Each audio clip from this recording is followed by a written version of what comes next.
Kamu percaya gak? Soal matematika yang level tingkat dunia. Dibuat oleh seorang pria dari India. Anand seorang jenius dalam matematika.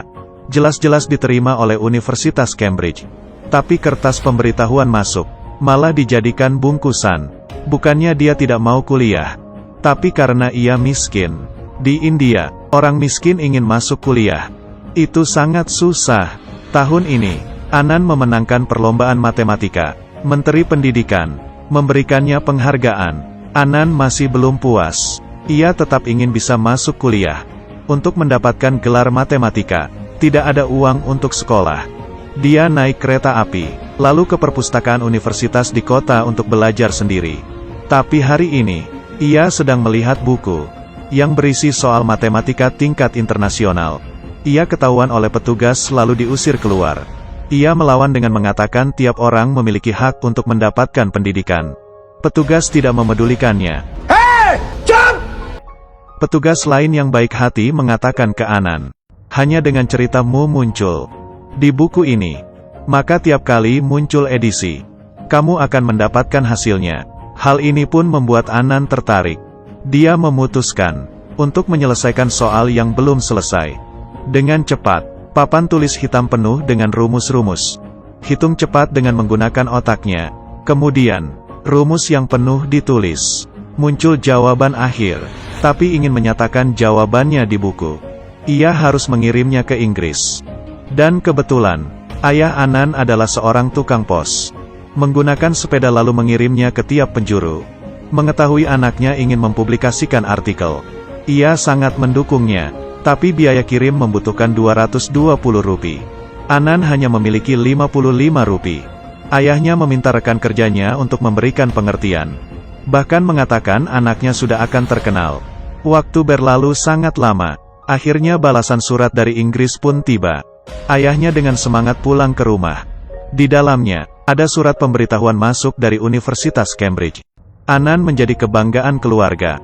Dia langsung ke perpustakaan dan mengambil buku, kemudian membukanya ke halaman artikelnya, dan memamerkannya ke petugas menunjukkan namanya. Tapi dia tidak tahu, surat pemberitahuan masuk ini akan membawanya ke malapetaka yang lebih dalam. Anand yang mendapatkan surat masuk dari Universitas Cambridge, akhirnya menjalaninya, karena perbedaan lingkungan keluarga. Dia tidak berani untuk mempublikasikan hubungannya dengan pacarnya. Sekarang, dia merasa dirinya sudah bisa. Ia pergi ke tempat yang mewah untuk berkencan. Akhirnya bertemu dengan ayah mertua. Tapi ayah mertua sama sekali tidak menghargainya. Bertanya Inggris begitu jauh. Kamu mau gimana perginya? वो पिताजी PF loan लेके और बाकी शिक्षा मंत्री अवार्ड जब दिए थे तो प्रॉमिस किए थे. Ayah mertua menatapnya dengan penuh arti. Wajah penuh dengan penghinaan. Dengan cepat, Anand harus menghadapi masalah yang susah.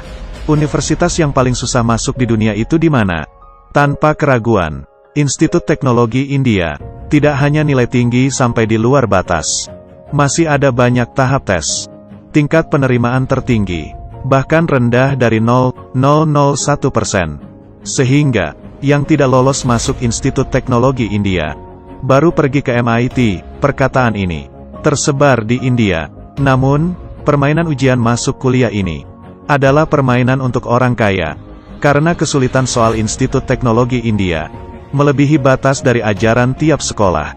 Ingin lulus dengan baik, harus masuk ke bimbingan belajar.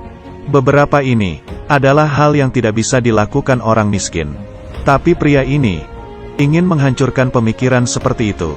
Dia mengumpulkan 30 orang anak miskin, dan semuanya lolos masuk Institut Teknologi India. Dan semua ini dimulai dari surat pemberitahuan masuk.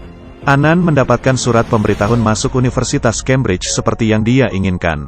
Ia sangat senang. Ia mendapatkan beasiswa. Tapi ia tidak memiliki biaya untuk pergi ke sana. Ia dan ayahnya pergi menemui Menteri Pendidikan dan meminta bantuan. Tapi ia yang sekali mendengar ingin uang, langsung mengusir Anand keluar. Harapannya mulai pupus. Ayahnya dengan sepeda mengitari sepanjang kota. Tapi tidak ada hasil. Hal ini pun membuat mereka sedih. Di malam hari, ayahnya tiba-tiba pingsan. Anand dan adiknya dengan mengendarai sepeda membawa ayahnya ke rumah sakit. Di waktu yang kritis, Rantai sepeda putus. Belum sampai rumah sakit, ayahnya sudah meninggal. Sekarang, harapan untuk masuk kuliah semakin hilang. Anan mulai membantu ibunya membuat roti. Demi menghemat uang, ia merobek kertas buku catatannya dan dijadikan pembungkus roti. Di dalamnya ada kertas surat pemberitahuan masuk universitas. Meski tidak tega, tapi dia juga tidak bisa apa-apa. Kemudian, Anan ditabrak sebuah mobil. Orang di dalam mobil itu marah dan tiba-tiba berhenti. Anan si jenius matematika. Orang ini adalah bos dari suatu bimbingan belajar.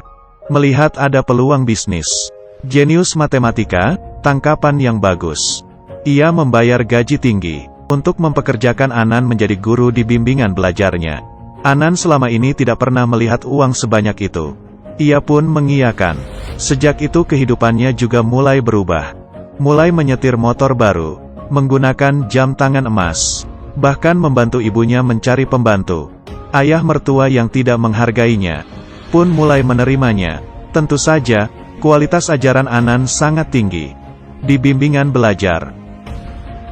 Semakin banyak orang kaya yang ingin memasukkannya ke bimbingan belajar. Bos pun juga mendapat keuntungan yang semakin banyak. Tapi suatu hari, Anan bertemu dengan seorang yang sama sepertinya. Tidak memiliki uang untuk belajar. Nilai sangat bagus tapi dipaksa pergi untuk kerja cuci piring. Hal ini membuatnya tersadar. Dia berpikir dalam waktu yang lama. Akhirnya ia memutuskan untuk mengundurkan diri, lalu memberikan anak miskin yang nilainya bagus bimbingan belajar gratis. Membantu mereka untuk lolos masuk Institut Teknologi India.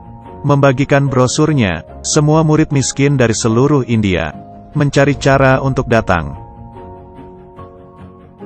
Tapi ini terlalu banyak orang. Anan pun menggunakan tes untuk mendapatkan 30 orang nilai tertinggi. Demi memulai kelasnya, ia menjadi bangkrut. Tapi masalahnya bukan hanya ini. Kamu tidak akan percaya, seorang pria miskin membiayakan 30 orang murid untuk tes. Hasil tes pun keluar. Semua murid berebutan untuk melihat hasil.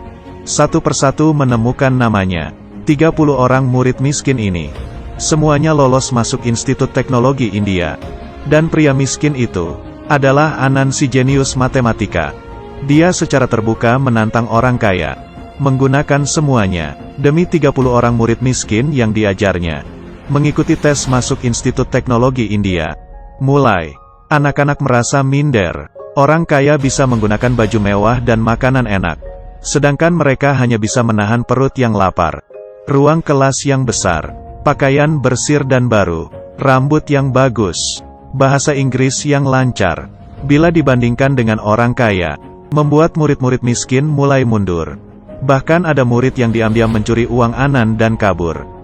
Tidak bisa apa-apa, Anan tidak bisa berhenti. Ia menyuruh muridnya ke depan sekolah dan menampilkan drama selama 20 menit. Menggunakan bahasa Inggris. Tidak sampai 20 menit makan tidak boleh turun. Kemudian di atas panggung, dengan bahasa lisan yang buruk, kosakata yang secukupnya, menarik perhatian orang kaya. Berkumpul sambil mengatakan tidak. Muridnya meminta bantuan Anan. Tapi Anan menggelengkan kepala dan menyuruh mereka untuk lanjut. Tidak ada yang lebih parah dari ini. Murid-murid pun menyerah. Kemudian bersama orang di bawah yang mengatakan tidak. Mulai freestyle. Semuanya berkumpul. Orang kaya pun mengikuti acara mereka. Semuanya bersorak-sorak dan mulai menari. Menghadapi orang kaya, mereka pun akhirnya tidak minder lagi. Tapi masih ada satu masalah yang belum diselesaikan. Makan. Persediaan makan untuk mereka semua mulai tidak bisa ditanggung Anan. Kemudian, ia melihat sebuah restoran dan mulai memberikan perhitungan kepada bos restoran. Dengan sekejap, ia mendapatkan bantuan makanan. Kemudian, Anan mulai memberikan cara ajarnya sendiri. Para murid mulai tidak bisa menjawab pertanyaan. Dengan menggunakan kemampuannya, ia menggunakan proyektor untuk mengajar. Lalu saat mati lampu menggunakan generator. Semua rumus ada di kepalanya. Mereka pun semakin lama menjadi lebih percaya diri. Tapi tidak lama sebelum tes ujian, terjadi suatu masalah. Di perjalanan pulang Anan bertemu dengan preman. Dan nyawanya dalam bahaya. Saat diantar ke rumah sakit, seorang dokter menyuruh mereka untuk membayar dulu. Adiknya hanya bisa terus memohon. Tapi saat itu, dokter lain menyapanya, dan ingin mengoperasi Anan. Ternyata mereka mengenali Anan, dan sudah mengaguminya. Kemudian, berita buruk yang lebih besar akan datang. Murid yang waktu itu kabur pun kembali, mengatakan ke Anan, ada sekumpulan orang yang segera datang ke rumah sakit, dan bermaksud untuk menghilangkan semua murid dan guru. Ternyata, karena kepergian Anan, murid-murid orang kaya di bimbingan belajar mulai keluar dari kelas. Bos bimbingan belajar marah dan membunuh orang. Ada orang yang dari awal sudah menargetinya. Tapi Anan juga tidak bisa apa-apa. Dia memberitahu ke semua muridnya, melawan mereka dengan menggunakan ilmu yang kalian tahu. 30 murid pun bersatu, menggunakan ban mobil yang dibakar. Dengan ajaran dari guru, melawan penjahat. Lalu membawa mereka ke ruangan operasi, menutupinya, kemudian menyerang dengan ketapel, botol yang berisi alkohol. Penjahat mundur, mereka pun berhasil. Sedangkan Anan sudah dari awal berada di mobil ambulans, menyelesaikan operasinya. Keesokannya adalah hari tes. Mereka baru saja selesai dari hal menyelamatkan nyawa. Mereka masih ada tenagakah? Hasil tes keluar, tidak membohongi hasil. 30 muridnya semua lolos tes. Ini adalah kisah nyata India. Super 30, seorang jenius matematika yang miskin, mengandalkan usaha kerasnya, mengubah kehidupan murid-murid miskin. Sejak tahun 201, Anan dan adiknya terus-menerus mendapatkan serangan. Hingga tahun 2018 baru berhenti. Anan memberitahu reporter, bila dirinya diserang, jangan melapor, karena dia tidak ingin dia menjadi seperti dirinya. Berusaha mengubah orang-orang di sini. Kehilangan keberanian, naik turun kehidupan. Orang yang tidak takut barulah ada jalan di depannya.